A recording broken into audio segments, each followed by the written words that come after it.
हम लोग गीता की इस यात्रा में जैसे जैसे आगे बढ़ेंगे हमें बहुत सारी बातों को समझना होगा। बहुत सारे शब्दों, बहुत सारी टर्मिनोलॉजीज जो हैं उनको हमें नए ढंग से देखना, समझना होगा, तभी हम गीता के मर्म में प्रवेश कर पाएंगे। हम लोग प्रारंभ करते हैं आज के लिए। श्री कृष्ण कहते हैं, तुम लोग इस यज्ञ से देवताओं को प्रसन्न करो और देवता तुम लोगों को प्रसन्न करेंगे। इस प्रकार निस्वार्थ भाव से एक दूसरे को प्रसन्न करते हुए तुम लोग परम कल्याण को प्राप्त करोगे।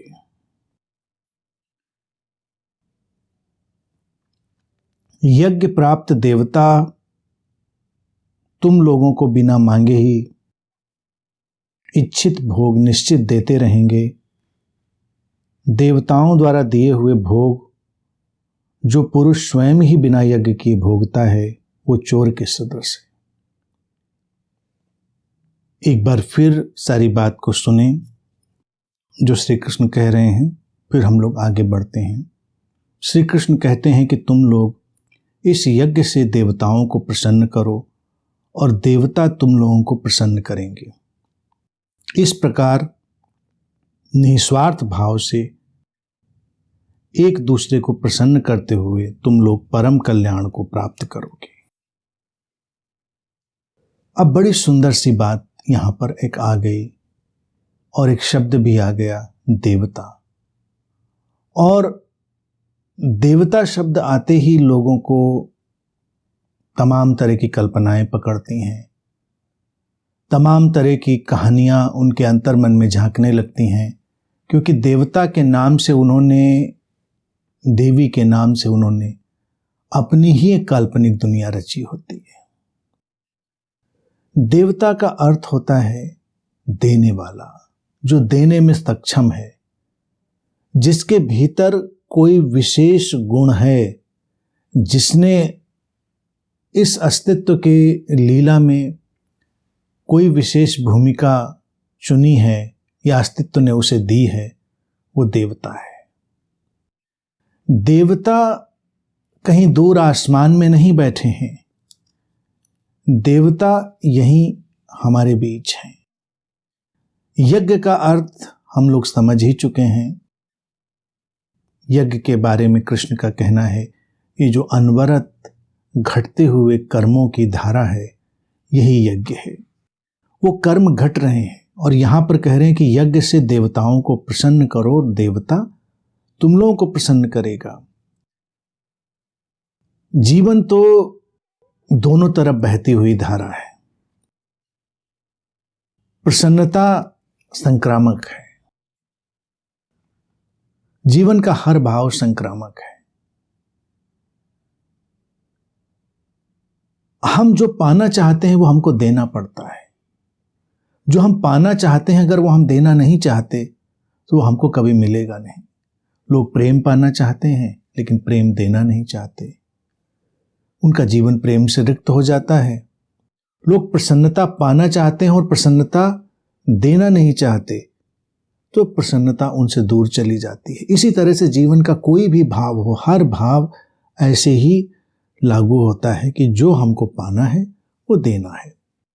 अब देवता एक ऐसी घटना है जिसको हम समझें। मनुष्य एक यात्रा है, हम जानते ही हैं। पशु से परमात्मा तक की यात्रा है। तो यहां पर कई पड़ाव घटते हैं। पशु वो चेतना जो बंधनों में बंधी है, पास में जकड़ी है, वो पशु है। तो हर मनुष्य जो अज्ञान से घिरा है, जो अपनी वासनाओं में ही फंसा हुआ है पूरी तरह, वो पशु है। अचेतनता में जीता हुआ, अंधेरे में जीता हुआ मनुष्य पशु है। फिर पशु से मनुष्य होता है जब उसके भीतर मन सक्रिय होता है, मन की घटना उसके भीतर सक्रिय होती है, तो वो पशु से मनुष्य बनता है। मनुष्य से देवता बनता है, देवता से परमात्मा बनता है। मनुष्य से देवता कब बनता है कि जब उसी सक्रिय मन में प्रतिभा के फूल खिलने लगते हैं, उसी सक्रिय मन में मन की सीमाओं के पार जाने की अभिप्सा जागने लगती है, तो मनुष्य देवता बनने लगता है। कभी भी देवता शब्द से भ्रमित ना हो कि देवता कहीं आसमान में है और वहां से आने वाला है, या देवता कहीं किसी मूर्ति में है, देवता कहीं अन्यत्र है। हमारे ही लोग जो श्रेष्ठ हो रहे हैं, जो मन की सीमाओं का अतिक्रमण कर रहे हैं, या कहें कि मन की संभावनाओं को और अधिक परिष्कृत कर रहे हैं, वो देवता हैं। दोनों को प्रसन्न, हम देवताओं को प्रसन्न करें। अब देखिए क्या है, हमारे घर में एक बच्चा आता है, पशु की तरह है, खाता पीता है, घूमता है, उछलता कूदता है, क्योंकि अभी वो प्रकृति के पूरे पास में जकड़ा हुआ है, वो पशु है। फिर जब उसको होश आना शुरू होता है तो मनुष्य बनता है, मन उसका सक्रिय होता है, वो संवेदनशील होता है, संबंधों को पहचानना शुरू करता है। फिर हम उसको देवता बनने की यात्रा पर भेजते हैं, हम उसे शिक्षित करते हैं, संस्कारित करते हैं, उसको हम ज्ञान की यात्रा में आगे ले जाने में सहायता देते हैं। अब यह है उसको प्रसन्न करने के लिए यज्ञ। हम बच्चे को शिक्षित संस्कारित कर रहे हैं, उसको प्रसन्न बना रहे हैं, तो ये देवता को ही हम प्रसन्न कर रहे हैं। और फिर ये बात बच्चे पर रुकती नहीं। समाज में जो कोई भी श्रेष्ठ है, जो कोई भी कुछ योगदान दे रहा है, जो किसी भी तरह का योगदान दे रहा है, वो देवता है। यहां पर हम देखें तो यूं तो हर कोई अपनी अपनी तरह का योगदान दे रहा है, लेकिन कुछ लोग हैं जो विशेष योगदान दे रहे होते हैं, इसीलिए हम उनको देवता की श्रेणी में डाल देते हैं और अपने यज्ञ के द्वारा, अपने निरंतर किए गए कर्मों के द्वारा उन्हें हमें प्रसन्न बनाए रखना है, तो लौटकर वो भी हमें प्रसन्नता देंगे। किसी भी क्षेत्र में, कला हो, साहित्य हो, संगीत हो, विज्ञान हो, अध्यात्म हो, इसमें देवता सक्रिय होंगे और उन देवताओं के लिए हमें यज्ञ करना होगा। तो ये जो श्री कृष्ण का कहना है कि हम देवताओं को प्रसन्न करेंगे, देवता तुम लोगों को प्रसन्न करेगा, इस प्रकार निस्वार्थ भाव से एक दूसरे को प्रसन्न करते हुए तुम लोग परम कल्याण को प्राप्त करोगे। जीवन एक सामूहिक गतिविधि है। हम एक दूसरे को संभालते हैं, एक दूसरे को सहयोग देते हैं। ये एक दूसरे के साथ चलती हुई यात्रा है, तो इसलिए इसमें अलग थलग होकर कोई जी नहीं सकता। जो अलग थलग होने की कोशिश करेगा वो उलझ जाएगा। हमको एक संयुक्त यात्रा में चलना है, एक यूनिफाइड जर्नी, जहां पर सब एक दूसरे से जुड़े हुए हैं। और हमेशा हम ध्यान रखेंगे कि हमारे जीवन में पशुता से परमात्मा की यात्रा चल रही होगी। हम एक बीज भी बोते हैं किसी वृक्ष का, चाहे उसमें फूल आने हो, चाहे फल आने हो। वो फूलों का, फलों का आना वृक्ष का देवत्व है। और इस यात्रा में होता क्या है कि हम वृक्ष को प्रसन्न करते हैं, सींचते हैं, देखभाल करते हैं उसकी, उसका ध्यान रखते हैं, और समय आने पर वो वृक्ष फूल और फल देकर हमें प्रसन्न बनाता है। हमने उसको प्रसन्न बनने में सहायता दी और परिणाम स्वरूप उसने भी फल और फूल देकर, अपना देवत्व देकर हमें प्रसन्न बनाया। ये एक निरंतर चलती हुई धारा है। जब हम कुछ दे रहे हैं तो वो लौटकर हम तक आ जा रहा है। ये संसार हमारी प्रतिध्वनि है। श्री कृष्ण यहां पर एक इतनी सुंदर बात कह रहे हैं जिसको लोग इनकार करते हैं, समझ नहीं पाते। वो व्यक्ति को स्वार्थ से परे जाने का संदेश दे रहे हैं, निस्वार्थ होने की यात्रा में ले जा रहे हैं। इसीलिए उन्होंने शब्द उपयोग भी कर दिया है निस्वार्थ भाव से। इस प्रकार निस्वार्थ भाव से एक दूसरे को प्रसन्न करते हुए तुम लोग परम कल्याण को प्राप्त होगे। परम कल्याण क्या है? परम कल्याण कोई काल्पनिक या वायवी स्थिति नहीं है। परम कल्याण है वही 4 स्तंभों की अबाधित यात्रा, प्रेम, प्रसन्नता, शांति और समस्वरता की अखंडित यात्रा। वो चल रही है, परम कल्याण है। जीवन के हर रूप में ये यात्रा चल रही है। तो हमको, जब हम इस जीवन में हैं, तो यज्ञ जो हमारे कर्म हो रहे हैं उसमें हमारा एक उत्तरदायित्व तो बनता है कि हम एक दूसरे को प्रसन्न करते हुए चलें, क्योंकि हमें नहीं पता कब किसके भीतर का देवत्व खिलेगा, कब किसके भीतर का देवत्व खुलेगा, कब किसके भीतर का देवता जाग उठेगा।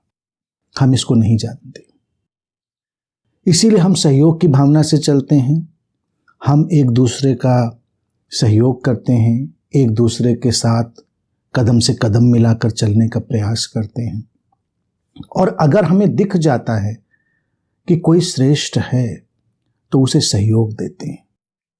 जीवन में ये विडंबना है, जब से मनुष्य बहुत स्वार्थी हो जाता है, वो अपने लिए जीने लगता है। बिल्कुल वो पूरी समष्टि से हटकर, कटकर केवल अपने ऊपर आ जाता है, अपने ही सुख के लिए, अपनी ही वासनाओं की पूर्ति के लिए, तो पशुवत जीने लगता है। पशुवत जीने लगता है तो पशुओं वाला उसे सुख तो मिलता है, लेकिन पशुओं वाला बंधन भी मिलता है। मनुष्य वाली स्वतंत्रता और मनुष्य वाली जो स्वतंत्रता की उड़ान है, प्रसन्नता की उड़ान है, वो भी उसको नहीं मिलती। आगे श्री कृष्ण कहते हैं कि यज्ञ प्राप्त देवता तुम लोगों को बिना मांगे ही इच्छित भोग निश्चित देते रहेंगे। देवताओं द्वारा दिए हुए भोग जो पुरुष स्वयं ही बिना यज्ञ किए भोगता है, वो चोर के सदृश है। अब यहाँ पर देखिए, बिना मांगे ही बहुत कुछ देवताओं से मिलता है, लेकिन लोगों ने ऐसी बातें जब भी शास्त्रों में पढ़ी होंगी या ऐसी बातें कहीं सुनी होंगी, तो वो मंदिरों के आगे कतार लगाकर खड़े हैं, वहाँ हाथ जोड़कर कुछ मांग रहे हैं, सोचते हैं देवता देंगे। देवता बिना मांगे ही दे रहे हैं। एक ज्ञानी व्यक्ति अपना ज्ञान बिना मांगे ही दे रहा है। उस पर कोई उसने बंधन नहीं डाला है, उपलब्ध है। चाहे वो बोल रहा है, चाहे लिख रहा है, हम उनसे लाभान्वित हो जाएंगे। देवता प्रसन्न हुए, देवताओं ने उस यज्ञ में, उस जीवन के कर्म में सहभागिता की। फिर देवताओं के माध्यम से जो कुछ भी श्रेष्ठ है वो बिना मांगे ही हम तक आ रहा है। हम मांग थोड़े रहे। आज हम जितनी भी तकनीक, जितनी भी टेक्नोलॉजी का उपयोग कर रहे हैं, इनको देने वाले लोग देवता ही तो हैं, और वो बिना मांगे हमारे पास है। हमने थोड़ा ही मांगा। ये वस्त्र कैसे होने चाहिए, किसी ने बनाए, किसी ने उन्हें रचा, आज हमारे पास हैं बिना मांगे ही। तो इसीलिए कृष्ण कह रहे हैं कि तुम लोगों को बिना मांगे ही इच्छित भोग निश्चित ही देते रहेंगे। देवताओं द्वारा दिए गए भोग जो पुरुष स्वयं ही बिना यज्ञ किए भोगता है, वो चोर के सदृश है। अब यहां पर एक बड़ी ही रोचक बात वो कह दे रहे हैं। हम तक प्रतिदान तो आ रहा है, हम तक लौटती हुई जीवन की धारा तो आ रही है, और स्वयं यज्ञ किए बिना कोई उनको भोगता है तो चोर सदृश है। श्री कृष्ण यहां पर ऐसा किसी यज्ञ की बात नहीं कह रहे हैं कि कोई यज्ञ हवन जलाकर बैठा हुआ है। लोग लगेगा ठीक है, हम भोगते हैं, हवन कुंड जलाकर थोड़ा यज्ञ रोज कर लेते हैं। ऐसी क्षुद्र सतही बातों में तो श्री कृष्ण उलझाने वाले नहीं। वो कहते हैं कि जीवन के प्रति अपना उत्तरदायित्व भी तो निभाइए। अगर हम तक सब कुछ पहुंच रहा है, जीवन में हम सारी सुविधाओं, संसाधनों, जो इच्छित भोग हैं उनके साथ यात्रा कर रहे हैं, तो स्वयं भी यज्ञ करें। हम कुछ भी तो दें, संसार को हम अपनी तरफ से कुछ तो लौटाएं। अब कैसे लौटाएं? हर व्यक्ति तो देवता नहीं हो गया है। देवता तो विशिष्ट प्रतिभा संपन्न लोग हैं। यहाँ तक देखिए, कोई चिकित्सक है वो देवता है, कोई वैज्ञानिक है वो देवता है, कोई जिसके पास विशिष्ट योग्यता है जो हमारे पास नहीं है वो देवता है। वो हम तक चीज़ों को ला रहा है, दे रहा है। हम क्या कर सकते हैं? देवताओं की श्रेणी आप गिनते जाइए, अनंत है, और हम देखेंगे समाज में कम है। तो हम कम से कम अनुग्रह रखें, ग्रेटिट्यूड रखें, कुछ अपनी तरफ से भी इस यज्ञ में हम योगदान दें। अपनी तरफ से हम धन के रूप में योगदान दे सकते हैं, हम अपनी तरफ से किसी अच्छे कार्य की तरह से योगदान दे सकते हैं, हम कुछ भी कर सकते हैं। हम उस व्यवस्था को चलाए रखने के लिए कुछ अच्छा योगदान कर सकते हैं। अब मान लो हमारे घर तक पानी आ रहा है, तो कम से कम हमारा यज्ञ यही होगा कि हम पानी की बर्बादी ना करें। हमारे घर तक भोजन आ रहा है, तो हमारा यज्ञ यही है कि हम भोजन की बर्बादी ना करें। जो अच्छे भोजन का निर्माण कर रहा है वो देवता है, उसने हम तक उसको पहुंचा दिया है। अब हमारी जिम्मेदारी है कि हम पूरे अनुग्रह से उसे ग्रहण करें। इसी तरह से हर चीज को अगर हम देखें तो हमको अपना उत्तरदायित्व तो समझ में आएगा कि हमारा भी कुछ उत्तरदायित्व तो बनता है। हम संसार से लेने वाले ही बने रहते हैं, तो वो बिल्कुल चोर सदृश जीवन है। श्री कृष्ण कह रहे हैं, कठोर शब्द का उपयोग कर रहे हैं, वो चोर जैसा। चोर करता क्या है? उसने कुछ अर्जित नहीं किया है और दूसरे की चीज चुराना चाहता है।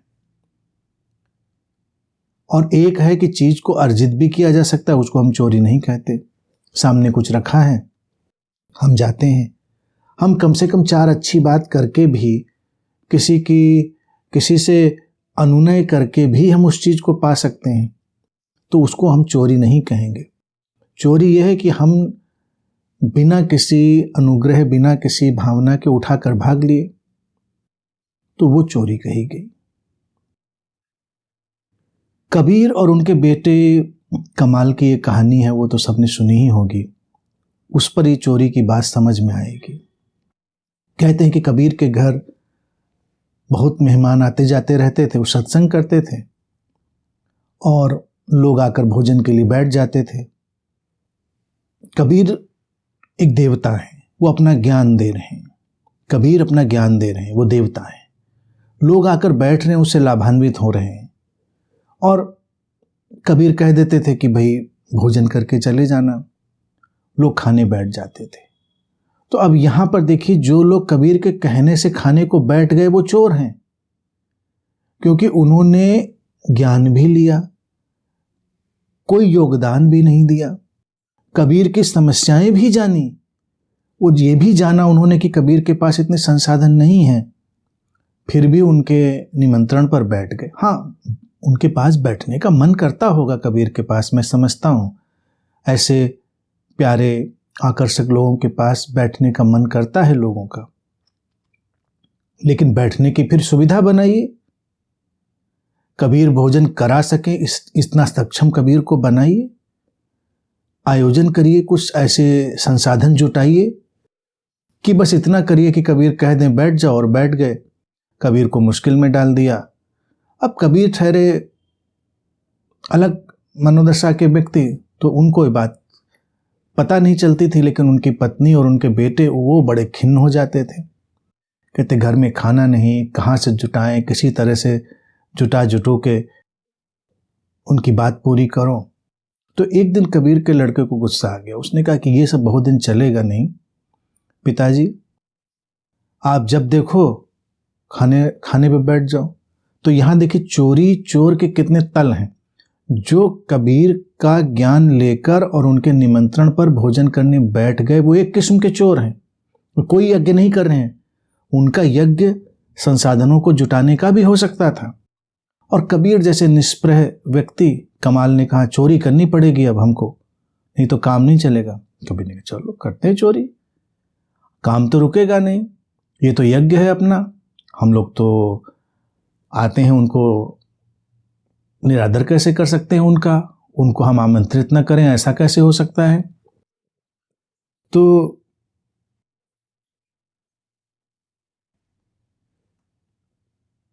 चल पड़े वो कमाल के साथ चोरी करने। किसी घर में सेंध लगाई, कुछ अनाज निकाला, एक आध बोरी, फिर चलने की बात आई। प्रसिद्ध घटना है, सभी को पता है, कहानी भी हो सकती है, लेकिन कहानी में भी संकेत तो अच्छे ही है। तो कहते हैं जब वो बोरी लेकर चलने की बात हुई तो कबीर ने कहा कि भाई बताकर आते हैं उनको जिनके यहां से ली है। कमाल ने कहा फिर चोरी कहाँ हुई? कबीर ने कहा कि ये तो सब कुछ तो परमात्मा का ही है, तो हम बिना बताए कैसे ले जा सकते हैं। कबीर के यज्ञ में चोरी जैसी चीज है ही नहीं। और घटना कहानी यहां पर समाप्त हो जाती है। लेकिन कल्पना करो अगर कबीर जैसा व्यक्ति उस व्यक्ति को रात में उठाकर उसे अनुनय कर देता कि भाई साहब आपके घर से सेंध लगाकर ये बोरी ले जा रहे हैं, क्योंकि हमारी पत्नी बच्चे बड़े परेशान हैं कि हम निमंत्रित कर देते हैं, उनको खिलाने के लिए हमारे पास होता नहीं है, आपको आपत्ति ना हो तो हम ले जाएं। तो व्यक्ति खुशी खुशी दे देता, कहता एक और ले जाओ। तो कबीर चोरी नहीं करेंगे, वो अगर मांग भी देंगे तो किसी को देने में आपत्ति नहीं होगी। चोरी वही होती है बलात्, जबरदस्ती कुछ छीन लेना बिना कुछ किए, उसको हम चोरी कहते हैं। तो हम अपनी चोरी को देखें कि हम किस किस तल से चोरी के काम करते हैं। हम अपना यज्ञ नहीं करते, हम अपना उत्तरदायित्व तो नहीं निभाते। अब हम जिस समाज में रहते हैं, कम से कम उस समाज में हम अपनी शांति के, प्रसन्नता के, प्रेम के, समस्वरता के फूल खिलने दें। हमारा यज्ञ छोटा सा ही सही, लेकिन कुछ तो उत्तरदायित्व का हो जाएगा।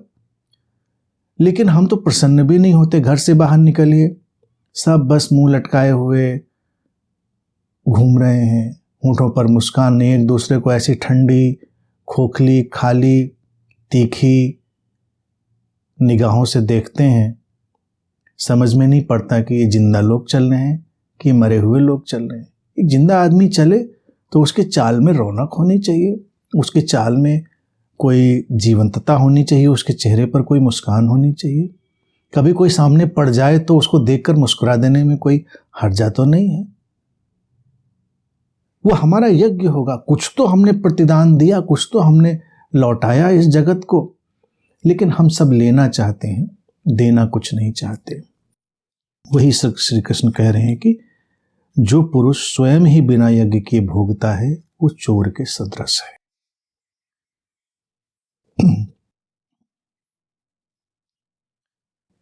आगे वो कहते हैं, यज्ञ से बचे हुए अन्न को खाने वाले श्रेष्ठ पुरुष पापों से मुक्त हो जाते हैं, और जो अपने शरीर पोषण के लिए अन्न पकाते हैं वे तो पाप को ही खाते हैं। अब यहां पर वो थोड़ी कठोरता से सारी बातें श्री कृष्ण रख रहे हैं। वो कह रहे हैं यज्ञ से बचे हुए अन्न को खाने वाले पुरुष, श्रेष्ठ पुरुष पापों से मुक्त हो जाते हैं। अन्न केवल भोजन की बात नहीं है। हम जो कुछ भी ले रहे हैं अपने जीवन में, यज्ञ से बचे हुए अन्न को, ये नहीं कि वो कोई जो बाहरी आयोजन होता है उसमें कोई अन्न बच जाए उसको खाएं।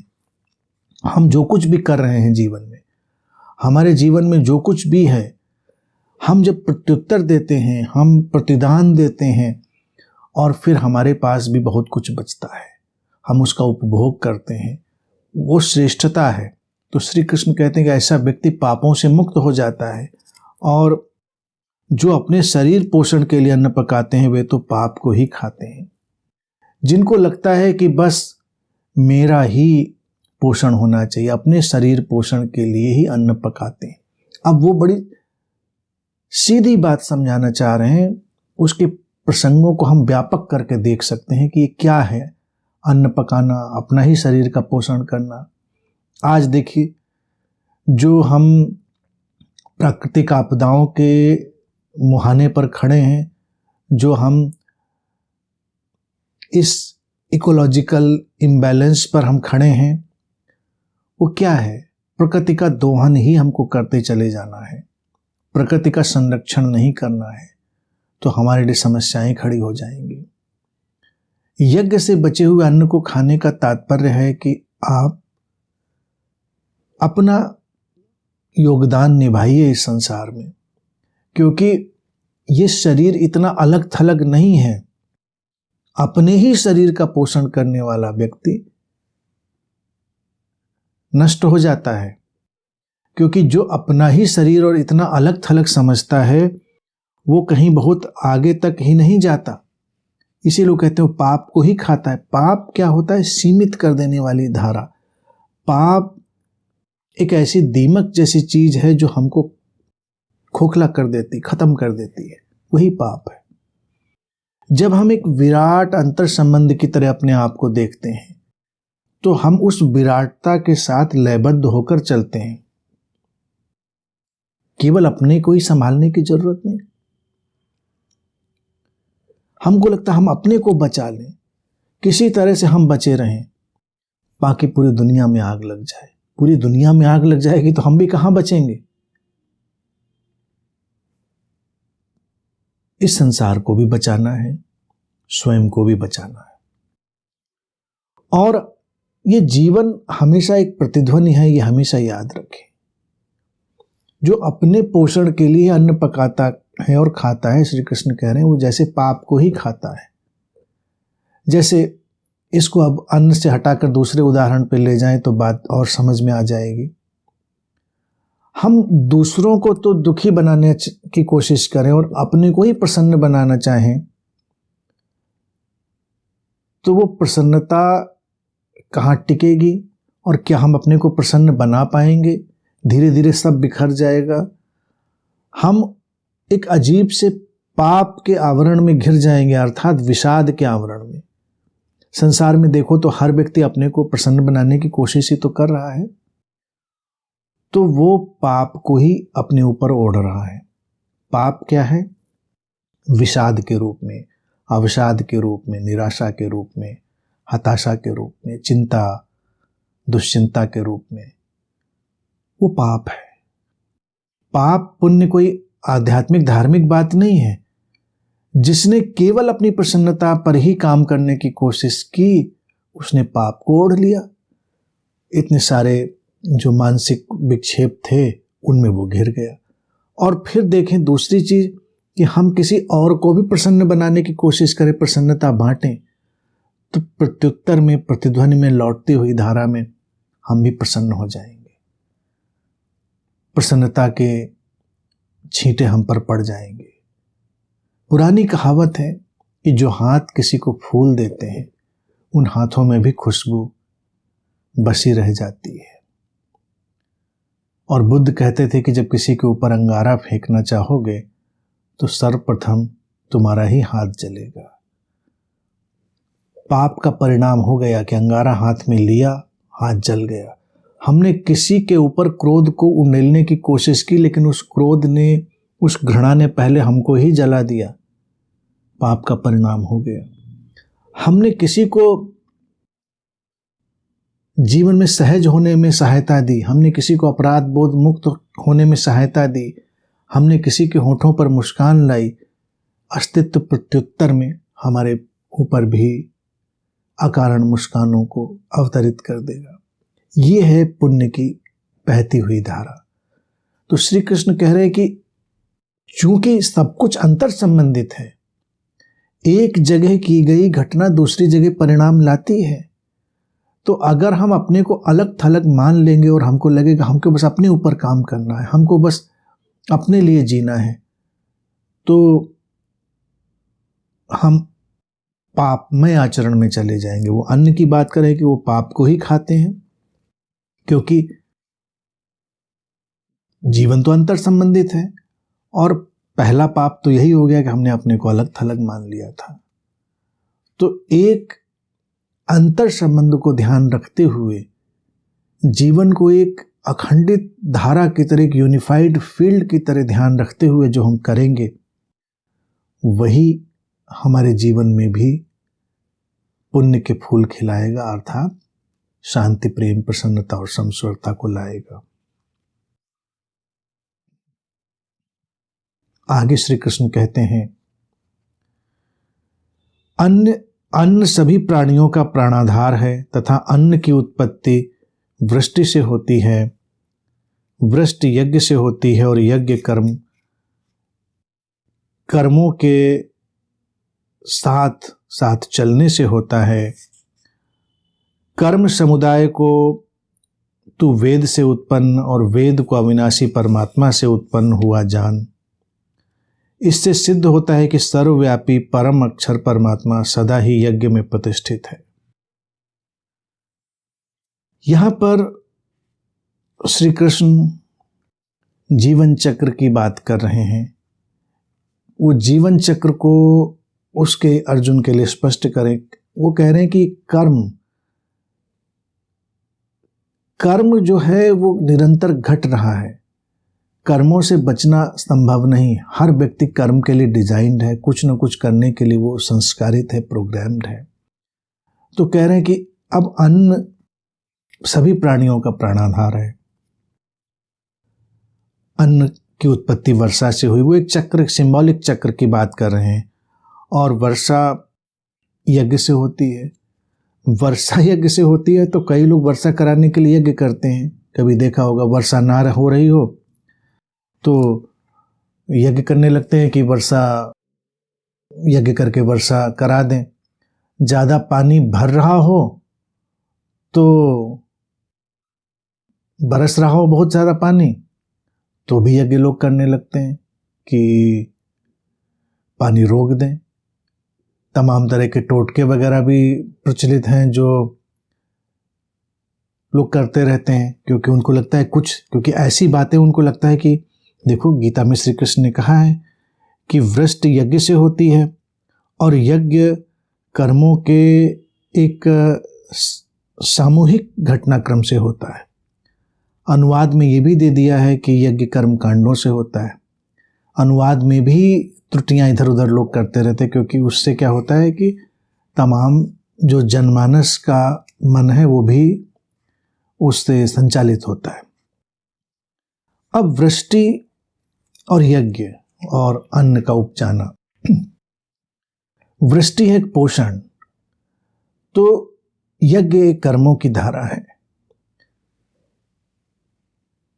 श्री कृष्ण कहना चाह रहे हैं कि जब कर्मों की एक निस्वार्थ धारा बहती है तो वो जीवन को पोषण देती है, वही वर्षा है। इसीलिए वर्षा के लिए हम देखिए अपने बोलचाल में, साहित्य में वर्षा को हम किन किन रूपों में कहते हैं। प्रेम की वर्षा, आशीषों की वर्षा, शांति की वर्षा, प्रसन्नता की वर्षा, आनंद की वर्षा, अमृत की वर्षा। वर्षा कोई पानी नहीं है कि वो पानी को ही हम वर्षा कहें। वर्षा जो बरस रहा है, जो बरस जाए, जो हमारे जीवन को पोषित करने में सहायक हो जाए। तो जब हम सामूहिक रूप से और अपने इकट्ठे हुए कर्मों से कुछ जीवन में होने देंगे तो चारों तरफ से तमाम तरह की वर्षाएं आएंगी। वो वर्षाएं अन्न अर्थात जीवन को पुष्ट करने की, जीवन को समृद्ध करने की जो व्यवस्थाएं हैं उनको सक्रिय करेंगे। और कर्म को तू वेद से उत्पन्न, वेद को अविनाशी परमात्मा से उत्पन्न जान। यहां पर वेद शब्द का उपयोग किसी किताब के लिए श्री कृष्ण नहीं कर रहे हैं।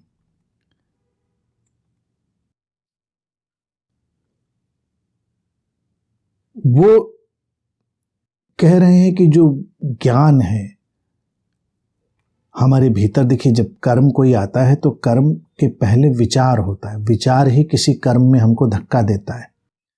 तो पहले कोई समझ से फिर निकला हुआ कोई कर्म।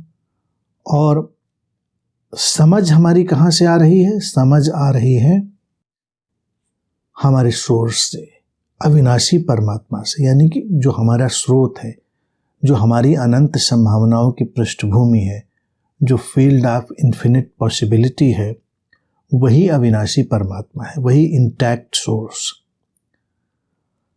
इससे सिद्ध होता है कि सर्वव्यापी परम अक्षर परमात्मा सदा ही यज्ञ में प्रतिष्ठित है। जो क्षर नहीं हो रहा है, जिसका क्षय नहीं हो रहा है, वो जो स्रोत है, श्री कृष्ण कहते हैं कि वो सदा ही यज्ञ में प्रतिष्ठित है, क्योंकि वो एक चक्र घूम रहा है, जीवन चक्र। तो वो जो स्रोत है वो उस जीवन चक्र में शामिल है पूरी तरह से। इससे ये बात सिद्ध हो जाती है।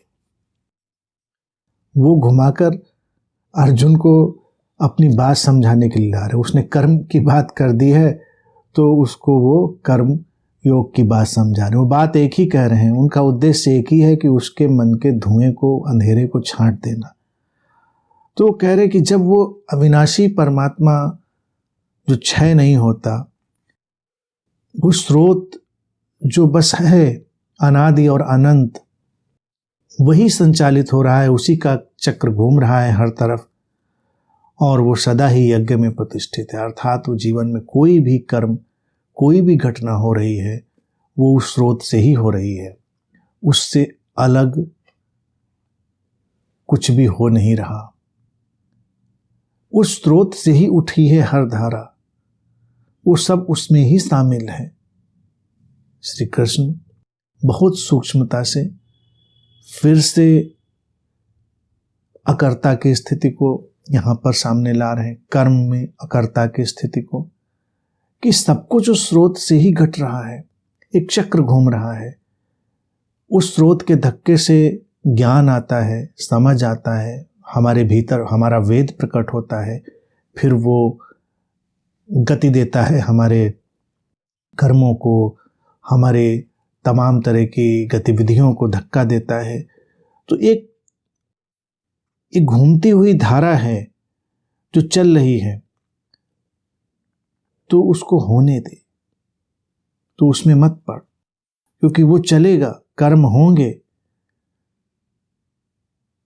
और हर कर्म उस स्रोत से ही हो रहा होगा, बीच में आने की आवश्यकता नहीं है।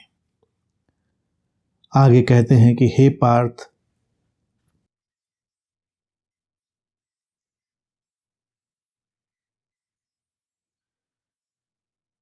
हे पार्थ, जो पुरुष इस श्लोक में इस प्रकार परंपरा से प्रचलित सृष्टि चक्र के अनुकूल नहीं बरतता, अर्थात अपने कर्तव्य का पालन नहीं करता, वो इंद्रियों के भोगों में रमण करने वाला पापी पुरुष व्यर्थ ही जीता है।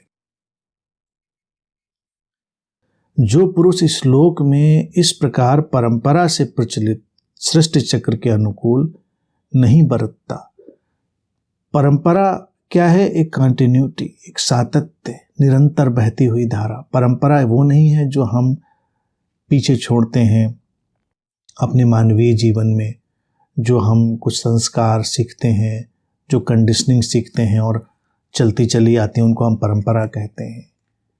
धार्मिक परंपराएं, पारिवारिक परंपराएं, ये सारी तमाम तरह की परंपराएं जिनको हम परंपरा की तरह देखते हैं, वो परंपराएं नहीं हैं, क्योंकि वो तो हमारे सीमित मन से बनाई हुई परंपराएं हैं।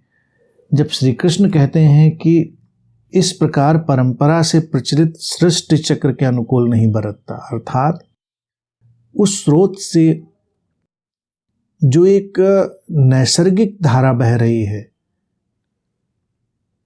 श्री कृष्ण का ये कहना कि जो सातत्य चल रहा है नैसर्गिक रूप से, उसके अनुरूप जो नहीं चलता है और अपने कर्तव्य का पालन नहीं करता। कर्तव्य क्या है? कर्तव्य है उस धारा के साथ बहते चले जाना। वो नैसर्गिक चक्र चल रहा है, हमारे भीतर समझ का उदित होना, हमारे भीतर विचारों का घटना, विचारों के द्वारा कर्मों को सक्रियता देना, वो सब चल रहा है। वो नैसर्गिक सृष्टि चक्र है। जो इसके अनुसार नहीं चलता, यानी कि इतना अचेतन, इतना प्रमाद से भरा है कि वो ना अपने भीतर घटते विचारों को देख पाता, ना घटती हुई क्रियाओं कर्मों को देख पाता, उनके साथ वो चल ही नहीं पाता, क्योंकि उसकी बेहोशी, उसका अज्ञान बहुत प्रगाढ़ है। तो श्री कृष्ण कहते हैं वो इंद्रियों के भोगों में रमण करने वाला पापी पुरुष व्यर्थ ही जीता है। इंद्रियों के भोगों में रमण करने वाला, क्योंकि वो बस फिर उसको और कुछ समझ में नहीं आता, उसको खाना पीना सोना बस इतना ही समझ में आता है, क्योंकि वो जीवन के सूक्ष्म संवेदनाओं को, जीवन की सूक्ष्मताओं को उठते हुए देख नहीं पाता, वो व्यर्थ ही जीता है। तो कई लोगों को अगर देखो जीवन में तो लगेगा कि ये क्यों जी रहे हैं, अगर इसी पल समाप्त भी हो जाएं तो कोई फर्क नहीं पड़ता इनके समाप्त हो जाने से। देवता के तल से हटकर वो पशु के तल पर आ गए हैं। ऐसा नहीं कि पशुओं को समाप्त हो जाना चाहिए, ये कहने का तात्पर्य नहीं श्री कृष्ण का, लेकिन वो कह रहे हैं कि व्यर्थ ही जीता है। इतनी संभावनाओं वाला जीवन मिला है, उन संभावनाओं में प्रवेश करने के बजाय वो इतनी बेहोशी में चला गया है कि बस इंद्रियों के भोगों में रमण करा। इंद्रियों को भोग अर्थात इंद्रियां जो स्पंदन देती हैं बस उनके अनुसार वो चल देता है। इंद्रियां तो द्वार हैं हमारे अंतर्मन में प्रवेश करने का। इंद्रियां अपने आप में सब कुछ नहीं है। अब देखिए, खाना खाता तो हर कोई, अगर भोजन की ही बात करें, लेकिन भोजन का निर्माण तो बहुत कम लोग करते हैं। यहाँ तक कि अपने घरों में भी देखिए, कोई तो भोजन बनाकर दे देता है और कोई बस भोजन करता है। लेकिन हमने यहाँ पर भी एक संतुलन साधा था परिवारों में कि जो भोजन कर रहा है और बना नहीं रहा है वो अन्य तरह से योगदान देता है। उसकी सृजनात्मकता, सक्रियता अलग तरह की है, जो उसका उत्तरदायित्व, उसका कर्तव्य है वो करता है पूरा। तो संतुलन था, ठीक है। लेकिन एक व्यक्ति कुछ भी नहीं कर रहा है तो फिर उसका जीना व्यर्थ जैसा हो जाता है, कोई उसका प्रयोजन नहीं रह जाता, और कभी कभी उसको स्वयं ही लगने लगता है कि मेरा जीवन बेमानी है, व्यर्थ है। आज जो इतना डिप्रेशन अवसाद लोगों को पकड़ रहा है, उसका कारण यही है कि लोगों ने उस नैसर्गिक सृष्टि चक्र से अपने आप को अलग कर लिया है। वो इतना भोगवादी हो गए हैं कि कुछ दिनों के बाद स्वयं ही उनको अपना जीवन व्यर्थ लगने लगता है। एक दिन उनको लगता है इस सब का क्या प्रयोजन, इस सब का क्या अर्थ है। प्रसन्नता तो मिलेगी अपने देवत्व में खिल जाने से, अपने देवत्व में ऊपर उठ जाने से। प्रसन्नता तो तभी मिलेगी जब व्यक्ति को लगेगा कि उसके भीतर से भी अपना कर्तव्य निभाने की जो सामर्थ्य है वो जाग रही है। कर्तव्य कोई बताता नहीं है व्यक्ति को कि कोई बताए कि ये कर्तव्य है। कर्तव्य एक ही है, जीवन की संभावना को जगह दे देना। मनुष्य के लिए यही कर्तव्य है। देखिए, जो अभी पशु है ही, अभी मनुष्य नहीं हुआ, तो वो तो पशु है ही, वो तो वही करेगा, खाएगा पिएगा सोएगा। मनुष्य के भीतर जो मनन की संभावना आई है, विचार की संभावना आई है, उसके भीतर जो कल्पना की उड़ान करने की संभावना आई है, अपने जीवन में अंधेरे को प्रकाश में बदलने की जो संभावना आई है, वो सब संभावना मनुष्य के पास है। तो उसे उन संभावनाओं को गति देनी पड़ेगी, उससे उन्हें जागृत करना पड़ेगा, तभी उसको लगेगा कुछ भरा पूरा हमने जिया, अन्यथा वो जीवन व्यर्थ है। श्री कृष्ण तो इतना ही कहकर छोड़ देते हैं कि ऐसा पापी पुरुष व्यर्थ ही जीता है। लेकिन बहुत लोगों को जीते जीते अपना जीवन व्यर्थ लगने लगता है। व्यर्थ इसीलिए लगने लगता है कि वो उस सातत्य, जो परंपरा से प्रचलित की बात कही, सृष्टि चक्र, वो सातत्य जो जागतिक नियम है, जो शाश्वत नियम है, उसकी निरंतरता से अपने को दूर कर लेते हैं। अगर वो उसके साथ चलेंगे तो एक अंतर संबंध, एक जागृति, अंतः प्रेरणा उनको निरंतर संचालित रखेगी। उनके भीतर से कर्मों की एक निरंतर धारा घटती रहेगी, जो उस विराट अस्तित्व के सामंजस्य में, उसकी समस्वरता में होगी। तो व्यर्थ जीवन ना हो इसके लिए हमको सचेतन बने रहना है और अपने आंतरिक जो धक्के हैं, आंतरिक जो हमारे इम्पल्स हैं, उनके प्रति सचेतन बने रहना है। आगे श्री कृष्ण कहते हैं कि जो मनुष्य आत्मा में ही रमण करने वाला, आत्मा में ही तृप्त तथा आत्मा में ही संतुष्ट हो, उसके लिए कोई कर्तव्य नहीं होता। अर्थात जो अपने स्रोत में लौट गया, जो स्रोत में ही जी रहा, यानी कि अब उसका जो अपने अंतरतम से रिश्ता है वो पूरा अखंडित हो गया है, और जो अपने होने में ही परितृप्त है, अपने स्रोत यानी होना, जो हमारी बीइंगनेस है, जो हमारा होना है, उसमें ही वो परितृप्त हो गया, आत्मा में ही संतुष्ट। अब आत्मा क्या है? आत्मा तो कोई ऐसी चीज़ नहीं जिसको हम पकड़ के लाएंगे खोज के, हमारा होना ही आत्मा है। हमारी बीइंग, नेमलेस फॉर्मलेस बीइंग, अनाम अरूप जो हमारे होने की स्थिति है, वही आत्मा है, वही परमात्मा है। और उसमें ही व्यक्ति जब संतुष्ट हो गया, अपने ऊपर आरोपित किए गए सारे जो टैग हैं, बंधन हैं, उनको हटा दिया, तो उसके लिए कोई कर्तव्य नहीं रहता। कोई कर्तव्य नहीं रहता का अर्थ है कि वो सहज बहता है। जीवन जैसे जिधर उसको ले जाता है वो बहता चला जाता है। अब उसको सोच कर कुछ करने की आवश्यकता नहीं रह गई। मनुष्य से देवता की यात्रा में बहुत कुछ करने की गुंजाइश है और वो करना चाहिए, उसी को कर्तव्य कह रहे हैं श्री कृष्ण। कर्तव्य है जब हमको दिखाई दे जाए कि ये उचित है, ये श्रेष्ठ है, इसको हमें करना है, वो कर्तव्य है। तो एक स्थिति उस अतिक्रमण की यात्रा में, उस संक्रमण की यात्रा में जो ट्रांजिशन है, उस यात्रा में क्या होगी कि व्यक्ति को दिखाई देगा। बहुत सारे लोग हैं, उनको दिखाई देता है सही है, ये गलत है, फिर भी वो गलत करते हैं। उनको दिखाई देता है ये निम्न है, ये श्रेष्ठ है, फिर भी वो निम्न करते हैं। तो वो तो व्यर्थ जीते हैं, श्री कृष्ण कह रहे हैं, वो पाप में ही जी रहे हैं। तो जब हमारी यात्रा मनुष्य से देवत्व की तरफ जा रही है तो हम श्रेष्ठता का चुनाव करेंगे, हम विधायकता का, पॉजिटिव का चुनाव करेंगे। एक स्थिति ये है। और देवत्व जब सध गया और व्यक्ति अपने स्रोत में स्थित हो गया, आत्मा से ही आत्मा में संतुष्ट हो गए, अर्थात अपने होने में निमज्जित हो गया, डूब गया, मर्ज हो गया अपने स्रोत में। और जब स्रोत में डूबेगा तब क्या होगा? ये नाम और रूप जो उसके ऊपर आरोपित हैं, ये उसको नहीं पकड़ेंगे। वो अपनी उस अनाम सत्ता में आनंदित है। संतुष्ट शब्द जैसे कृष्ण ने उपयोग किया, उस शब्द बड़ा सटीक है। उस स्थिति में जब कोई अपनी बीइंग में, अपने होने में होता है तो एक अपार संतुष्टि व्यक्ति को पकड़ती है, और तब उसके कोई कर्तव्य नहीं रह जाते। तब अस्तित्व की धाराएं ही बहाकर ले जाती हैं। तब उसे सोचना नहीं पड़ता कि क्या श्रेष्ठ है, क्या सही है। उसके माध्यम से जो होता है सही होता है, जो होता है श्रेष्ठ ही होता है। क्योंकि अब वो स्रोत से उठी, उसके अनंत संभावनाओं के क्षेत्र से उठी जो धारा है, वही सब कुछ करा रही है। यहाँ पर कर्म का एक अलग धरातल प्रकट होता है। सब किया जा रहा है और सब हो रहा है। पहले जो साधेगा वही आगे जाएगा। तो जो प्राथमिक स्थिति है, भारत ने उसके लिए शब्द उपयोग किया था साधु।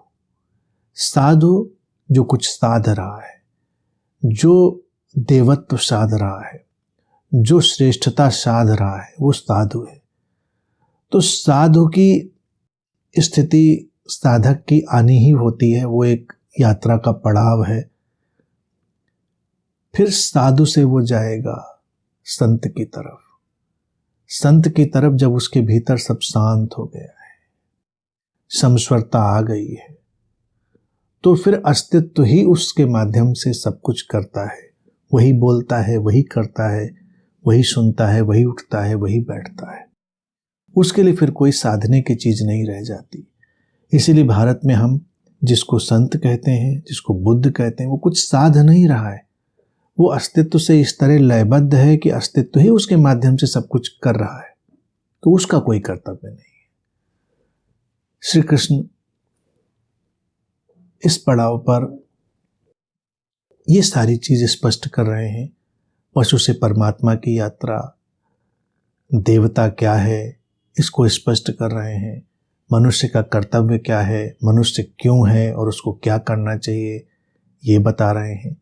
कर्मों का जो एक ढांचा है वो कैसे घटता है, व्यक्तिगत रूप से और समष्टिगत रूप से, लोकल और नॉन लोकल, जीवन के अंतर संबंधित ढांचे को बता रहे हैं।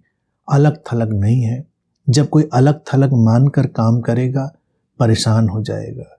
किसी चलती हुई कार में अगर कोई बस एक व्हील को ही अपना होना मान लेगा और सोचेगा कि हम तो निकल लेते हैं अलग, तो पूरी कार धराशायी हो जाएगी। व्हील तो किसी काम का नहीं रहेगा और कार धराशायी हो जाएगी अलग से। कार चलेगी तभी पूरी जब सब कुछ ठीक चल रहा होगा, हर पुर्जा उसका ठीक चल रहा होगा। तो उस व्यवस्था में भी हर पुर्जा अपनी जगह अपना कर्तव्य पूरा कर रहा है। वो जैसे ही सोचेगा कि बस हम अपनी मस्ती में रहेंगे, स्टीयरिंग अपनी मस्ती में रहेगी, सीट अपनी मस्ती में रहेगी, तो कार क्रैश हो जाएगी, जीवन नष्ट हो जाएगा, व्यर्थता का सारा जो सरंजाम है वो हमें दिखाई देने लगेगा। तो श्री कृष्ण इसीलिए कह रहे हैं कि इस अंतर संबंधित जीवन में अलग थलग होने का उपाय नहीं है। तो जो करो जब करो तो इस समष्टि को ध्यान में रखते हुए करो, अंतर संबंध को ध्यान में रखते हुए करो। हर की हुई घटना हम तक लौटेगी, उसका जो परिणाम है वो हम तक आएगा। हम जो बीज बोएंगे उनकी फसल हम तक आएगी। तो हम कहीं भी बीज बो रहे हों, ध्यान रहे कि उनकी फसल आएगी। फिर वो कह रहे हैं कि जब ये सारी बातें समझ लेते हो, पूरी तरह जान लेते हो, साध लेते हो जीवन को, साधु हो जाते हो, साधु से फिर देवता हो जाते हो, देवता से फिर परमात्मा हो जाते हो। तो ये सारी यात्रा है।